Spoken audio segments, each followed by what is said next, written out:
warahmatullahi wabarakatuh. Alhamdulillahirabbil alamin. Alhamdulillahilladzi nahmaduhu wa nasta'inuhu wa nastaghfiruh wa na'udzu billahi min shururi anfusina wa min sayyiati a'malina. May yahdihillahu fala mudilla lahu wa may yudlil fala hadiya lahu. Asyhadu an la ilaha illallah wa asyhadu anna Muhammadan abduhu wa rasuluh. Amma ba'd. Ibu-ibu dan calon ibu, para ibunda guru, pengelola sekolah Lebah Madu yang alhamdulillah sudah punya rumah yang baru dan besar dan nyaman dan enak sekali.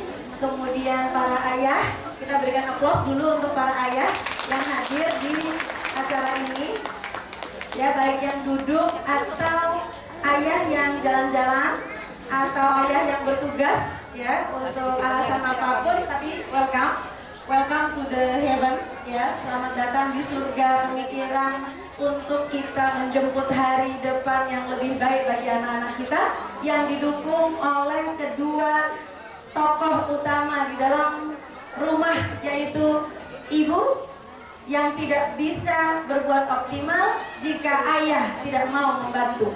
Maka setiap detik, nafas, usapan, senyuman, kata-kata baik dari seorang ayah itu timbangannya sangat berat dalam kehidupan setiap anak manusia. Apalagi seorang anak laki-laki kelak. Di dalam hadis dikatakan bahwa hartanya seorang anak laki-laki itu adalah harta ayahnya. Maka ayah memiliki sebuah platform yang jelas, yang kuat untuk anak laki-lakinya. Jangan pernah kita membiarkan anak laki-laki kita jauh dari ayahnya. Tugas kita sebagai para ibu terutama adalah mendekatkan jarak yang hari ini diambil oleh dunia teknologi, dunia pekerjaan, dan juga dunia kesibukan para ayah, serta dunia karakter ayah yang kurang mendukung kedekatan tersebut. Maka kita para ibu bersyukur sekali, pihak sekolah juga, apabila pada acara seperti ini ayah mau turut duduk bersama. Kita berikan aplaus sekali lagi untuk para ayah. Tunggu tanggal mainnya, mudah-mudahan bulan Juni ini kita mendapatkan rahmat. Katanya ada salah satu partai politik yang mau menggagas Hari Ayah, ya, mudah-mudahan akan segera ada Hari Ayah, ya, sehingga nanti akan mengurangi jumlah anak-anak kita yang kebanci-bancian di televisi. Dari mana kaitannya? Karena anak-anak yang hanya dekat dengan ibunya tidak mendapatkan contoh patron bagaimana berjalan yang keayahan, kelaki-lakian, bagaimana berkata, bagaimana lobus frontalnya nanti tersusun dari sebuah pengalaman demi pengalaman, ya, baik pengalaman yang sifatnya intrinsik maupun ekstrinsik dari si ayah. Dan itu sangat mempengaruhi kemampuan seorang khalifah kelak di muka bumi, yaitu anak-anak kita, untuk menjalankan fungsi dan amanah kekhalifahannya di muka bumi. Gugur kekhalifahannya manakala dia nanti tidak senang sama anak perempuan, anak laki-laki, tapi dia senangnya sama anak laki-laki. Gugur kekhalifahannya apabila anak-anak perempuan kita, ya, memilih untuk mendukung undang-undang yang mengizinkan sebuah negara mengawinkan dirinya dengan anak perempuan yang lain, apapun alasannya.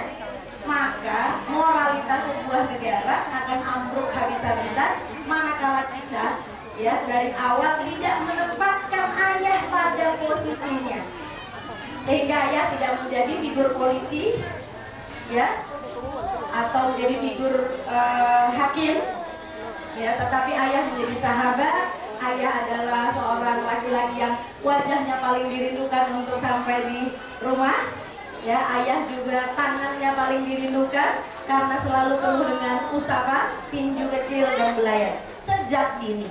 Hari ini kita duduk di sini bersama-sama berkumpul untuk membicarakan satu hal yang oleh Rasulullah Shallallahu Alaihi Wasallam itu diwariskan, dan kalau dibaca semuanya lengkap, utuh, penuh, ada pada buku yang dibawa oleh teman-teman ini, yaitu buku seri viral kisah sahabat utama ya, atau kisah para sahabat diwariskan. Jadi kalaulah membahas seluruhnya tentu tidak akan sanggup ya, dan waktu yang kita miliki. Saya punya waktu 45 menit untuk meyakinkan para ibu dan para ayah tidak ada artinya mengejar calis dong ya. Ini kan TK ya. Ketika di SD kan anak kita dihadang oleh kemampuan baca tulis yang sudah disasar. Bagus-bagus kalau nanti TK Lebah Madu membuat SD Lebah Madu ya kan? Sehingga anak-anak kita aman otaknya. Tapi hari ini kan belum ya. Dan jangan terburu-buru juga untuk membuat SD, sebab mutu manusia yang pertama itu betul-betul ada di masa-masa sekarang anak-anak kita ini di TK. Karena itu ibu mau capek-capek pegel kaki ya. Saya sendiri tidak tahan duduk lama, tapi tahan berdiri lama. Dari ibu, bapak mau duduk lama-lama untuk apa? Untuk membuat sebuah torehan sejarah baru ya, sesuai dengan torehan sejarah yang dilakukan oleh baginda Rasulullah Shallallahu Alaihi Wasallam, yang bisa mendidik generasi terbaik. Dan tidak ada lagi generasi terbaik di muka bumi setelah itu. Tapi kita punya PR kita adalah menjelang dan mencari cara. Nah ini kan hanya ijtihad kita nyari cara. Karena apa? Udara yang kita hirup, makanan yang kita makan, semuanya tidak membuat kita bisa mengikuti secara penuh langkah-langkah yang dilakukan oleh baginda Rasulullah. Bukan hanya karena beliau tidak ada lagi di muka bumi ini, tapi jejak-jejaknya pun terasa asing bagi kita. Salah satu sahabat di dalam dunia kepengasuhanan, salah satu sahabat yang 10 tahun bersaksi ya, bahwa dalam masa nyaris 10 tahun pengasuhan beliau di tangan Rasulullah SAW, yaitu Anas bin Malik, maka beliau katakan tidak pernah Rasulullah itu mengatakan dua hal ini dalam segala bentuknya, maksudnya dengan segala variannya. Tapi dua kalimat itu adalah kenapa kau lakukan ini dan kenapa tidak kau lakukan itu.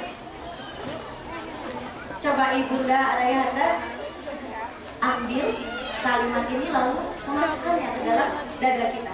Dada itu artinya kepala ya. Karena dada yang secara fisik kan isinya hanyalah alat-alat organ tubuh kita, semuanya diatur di kepala kita. Tapi saya menanamkannya ke dalam dada kita, ke dalam pemahaman kita. Apakah kita orang tua yang termasuk di dalamnya? Kenapa kau nggak begini? Kenapa kau begitu? Tarik nafas, lalu anggukkan. Nggak usah kelihatan siapa-siapa, mengangguklah. Ya, apabila memang kita termasuk orang tua yang seperti itu. Kalau kita termasuk dari orang tua yang suka menuntut dengan dua kalimat yang tidak pernah, bayangkan, begitu hebatnya dasar dari pendidikan Rasulullah SAW, sehingga beliau tidak pernah menyalahkan, ya kan? Apakah sahabat-sahabat semuanya baik-baik saja? Apakah semua orang di sekitar baginda Rasulullah itu semuanya hebat-hebat? Tidak. Mereka semuanya berasal sama dari ketidaktahuan, dari kebodohan. Tetapi Rasulullah menggiring mereka dengan sebuah prinsip yang oleh Anas dikatakan seperti itu. Apakah itu namanya wacana kurikulum? Maka kurikulum ketika anak-anak kita sudah sampai di SD, SMP dan SMA, kurikulum itu berbunyi itu. Seluruh kurikulum berbunyi itu.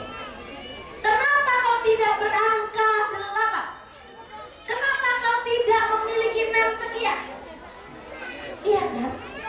Benar nggak? Kalau kita semua masuk di dalam kereta dan gerbong yang sama, kita akan menumpaskan satu bangsa. Kalau kita ikut bersetuju, maka kita akan menghancurkan sebuah peradaban di kepala anak-anak kita. Lalu apa gunanya badan tanpa kepala? Lalu apa gunanya tangan tanpa saraf-saraf di otak anak kita yang teraniaya sepanjang waktu? Ada kasus-kasus yang ekstrim, kelelahan secara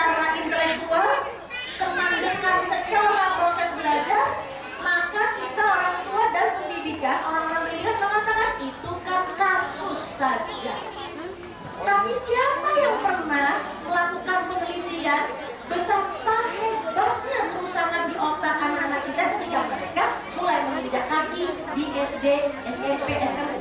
Nggak ada yang meneliti, nggak ada alatnya, tapi buah dari itu jelas di masyarakat bisa kita lihat.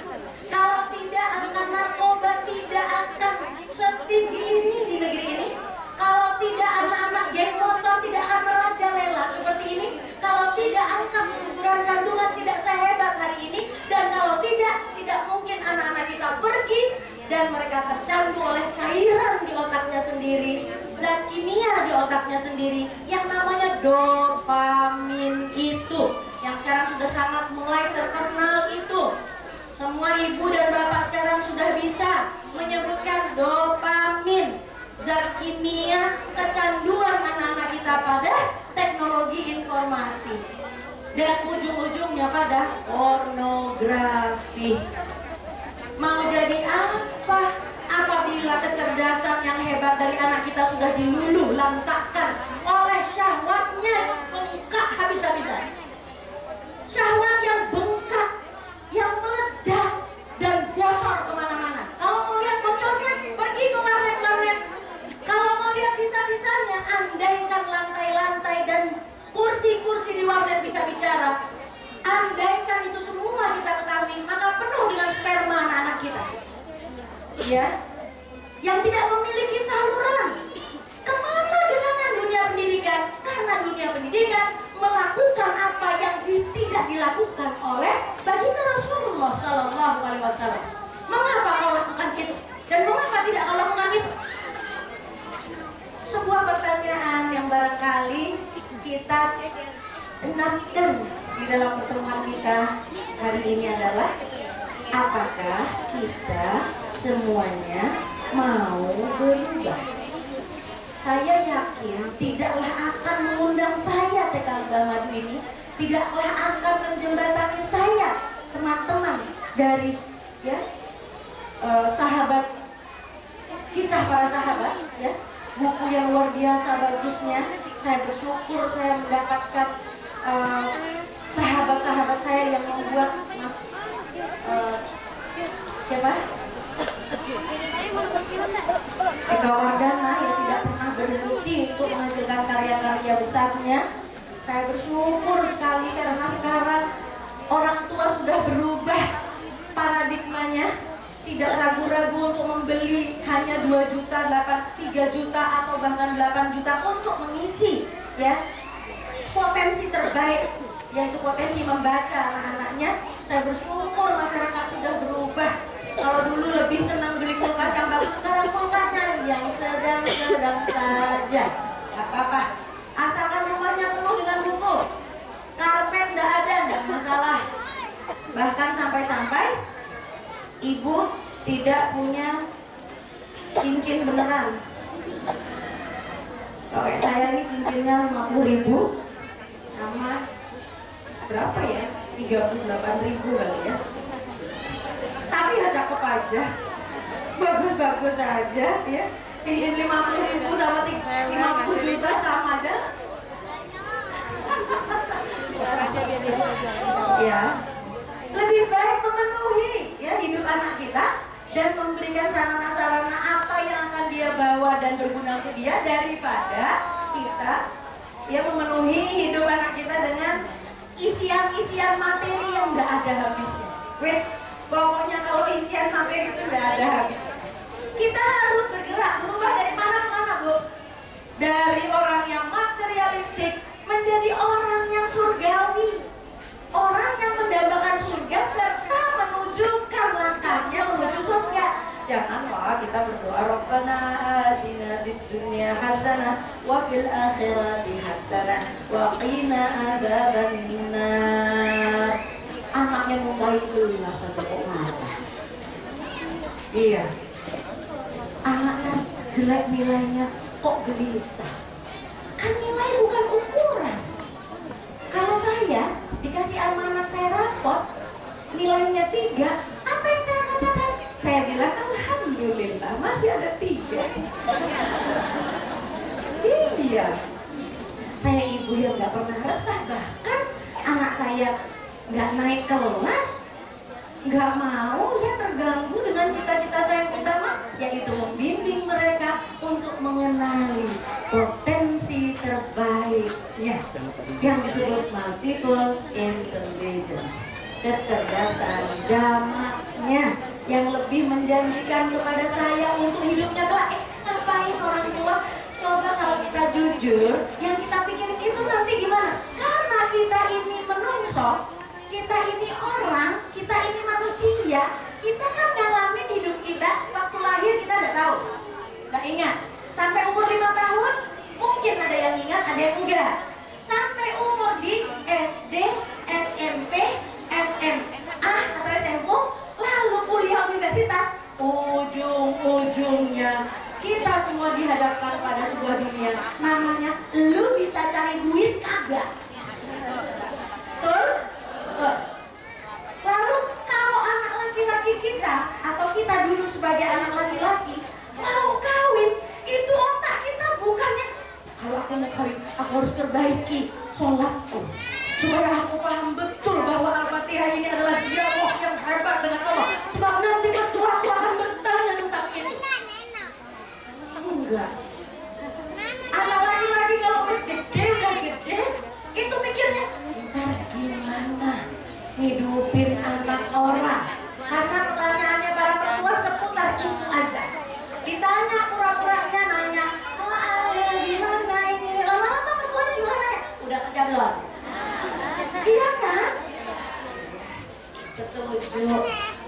Jadi kan ujung-ujungnya adalah bagaimana anak kita hidup dan menjalankan kehidupannya yang karena masih daging, urat, dan tulang, dan masih ada perut yang lapar terus, maka dia harus cari makan. Kalau begitu ngapain dia jadi juara terus dari pagi sampai sore hari hidupnya, kalau akhirnya dia nggak bisa cari makan? Atau kalau dia cari makan dengan tidak bahagia, wajarnya suntuk. Karena apa? S1, S2, S3 dia jalani bukan di bidang yang dia sukai, tapi hanya karena dia harus hidup. Kasihan kalau ada orang kayak gitu. Kerja, ditanya kerja bahagia nggak? Sebenarnya saya nggak bahagia. Cuma karena saya harus cari gaji untuk hidupin anak istri saya, maka saya bekerja ini. Ih, ngapain jadi orang? Orang kita doanya Rabbana atina fid dunya hasanah. Ada kata ya Allah berikanlah kebahagiaan. Jadi kalau anak-anak kita didik hanya untuk menjadi makhluk material saja, dengan cara kita ngejar-ngejar sama dia angka rapotnya saja dan kemampuan intelektualitasnya saja, maka kita menjerumuskan dia pada ketidakbahagiaan. Yang lolos saringan cuma sedikit. Nggak percaya? Bikin angket tuh di gedung-gedung besar itu. Jutaan orang ada di situ. Tanya, apakah mereka bahagia dengan pekerjaannya?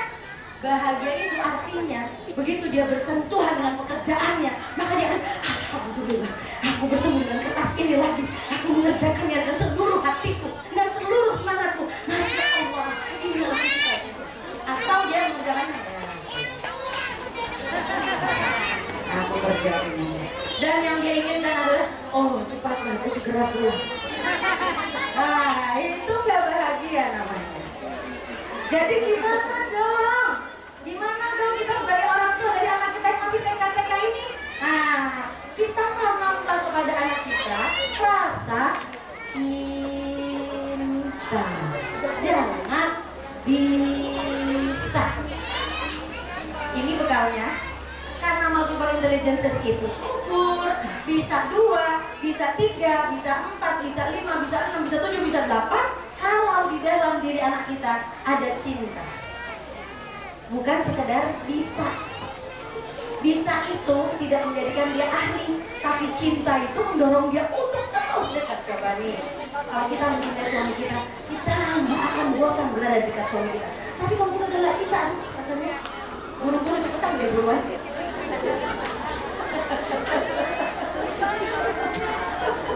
Ya, atau suami kita, ya. Jadi lakukanlah dan pilihlah anak kita untuk bisa taste the love, cinta sama apa? Nah, yang pertama adalah Kita punya layarnya ngambil dari tadi. Kita lihat yuk ya. Ya, ada dua ya. Oh, satu yang sana nggak. Oke, saya bacakan aja ya. Kita itu cinta kepada alam semesta ya. Di alam semesta ini semua bergerak. Islam itu adalah agama yang dinamis. Gerak, gerak, gerak. Jangan kebingungan kalau anak kita itu kinestetik. Gerak, jangan bingung. Karena alam juga bergerak. Pohon bergerak nggak? Pohon bergerak nggak? Pohon tuh bergerak, iya kan? Kelihatan diam di tempatnya, tetapi dia melakukan pergerakan. Buktinya dia menggugurkan daunnya. Semua di alam semesta bergerak. Artinya kita itu bergerak, bekerja. Jadi jadikan anak kita dan diri kita itu mencintai yang bergerak. Artinya mencintai pekerjaan, mencintai segala sesuatu yang hidup. Jangan kita itu senang sama anak yang gini. Manis sekali, nggak bergerak, ditanya, iya terserah ibu, terserah bapak, itu. Tapi cintailah anak yang bergerak. Emangnya apa yang mau? Nah, cintailah anak yang begitu, ya. Anak yang menolak, anak yang memberontak, anak yang membantah, nikmati. Nah ini dasarnya kita ya, karena anak adalah dia yang hidup, ya. Dia yang sedang bertumbuh, berkembang, mekar, ya. Oke, yang berikutnya. Nah, kita ingin hidup kita semuanya jadi surga yang enak. Tapi surga itu bukan berarti minum susu, minum, habisin, pakai baju, pakai ini, ya. Kita kan maunya rapi ya. Taruh ini itu, ya, tidur. Nah, anak kita itu anak apa robot? Kita robot, kita. Jadi kebahagiaan dia kita itu bukan yang itu, oke? Kita bahagia kalau kita punya beberapa hal, ya. Ada upaya kita. Saya ngambilnya dari Fatihah. Yuk kita lihat bersama-sama. Upaya kita. Yang pertama adalah Bismillahirrahmanirrahim.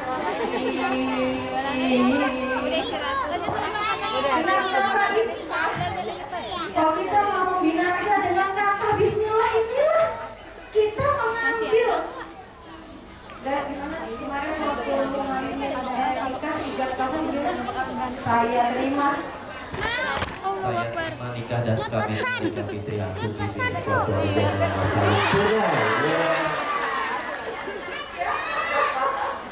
itu dengan nama Allah itu, ya. Jadi anak kita itu dipegang dengan satu kalimat oleh kita. Kita tahu bahwa kita itu membuat kesepakatan dengan bapaknya itu dengan kalimat Bismillah. Jadi kalau udah kayak gitu, niat dan cara kita mesti mengikuti pegangan kita itu, ya. Kita perhatikan ya, bahwa anak harus dikembangkan keilmuan dan keterampilan mereka dengan fitrahnya. Apa maksudnya? Anak itu punya fitrah. Fitrahnya suka nanya. Ya. Kalau ibu dan bapak nggak suka ditanya sama anaknya, jangan jadi ibu dan bapak. Ya, karena fitrahnya anak suka nanya, suka pengen tahu, suka niru, suka membuat percobaan, tidak takut membuat kesalahan. Kalau anak masih sudah takut buat salah, kita harus ketemu sama Ibu Eli Risma Musa dan sejawatnya Yayasan Kita dan Buah Hati harus diterapi. Anak yang serba takut itu masih berasal dari orang tua yang suka nakut-nakutin. Karena fitrahnya anak nggak takut, ada pohon mangga, pengen manjat pohon mangga. Ada apa namanya? Kecoa lari, kejar kecoanya. Itu anak gitu. Jadi kalau anak kehilangan ya segala sesuatu yang fitrah, nah ini harus ada PR kita, oke? Baik, itu kata yang pegangan yang pertama. Kenali kefitrahan anak kita. Kalau mau ketemu sama kecerdasan zamannya yang hebat, yang membimbing generasi Rasulullah, maka terima anak kita itu dengan semua fitrahnya tadi, ya. Kedua, alhamdulillahirabbil